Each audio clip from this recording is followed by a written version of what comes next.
В Чувашии задержали рыбаков. Только вот ловили они вовсе не на водоеме и вовсе не рыбу. Подробности в сюжете наших коллег из пресс-службы МВД. 13 марта оперативники отдела К МВД по Чувашской республике получили информацию о том, что неизвестные совершают кражи из терминалов при помощи денежной купюры с прикрепленной к ней веревочкой. Нами были установлены места, где происходит как раз такое преступление, как мы называем рыбалка. То есть это лица используют купюры с соответствующими зацепами и посредством данного вида преступления пытаются совершить кражу денежных средств.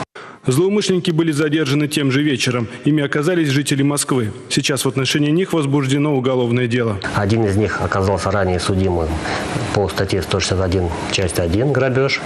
Второй, по предварительным данным, не судим. Так называемых рыбаков чувашские полицейские задерживают не в первый раз. В январе были арестованы жители Тюмени, которых подозревают в кражах из терминалов Чувашии, Татарстана и Нижегородской области. 13 марта оперативники отдела К МВД по Чувашской республике получили информацию о том, что неизвестные совершают кражи из терминалов при помощи денежной купюры с...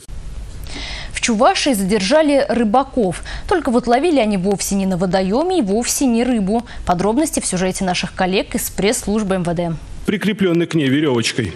Нами были установлены места, где происходит как раз такое преступление, как мы называем рыбалка. То есть это лица используют. Тем же вечером ими оказались жители Москвы. Сейчас в отношении них возбуждено уголовное дело. Один из них оказался ранее судимым по статье 161, часть 1 грабеж купюры с соответствующими зацепами и посредством данного вида преступления пытаются совершить кражу денежных средств.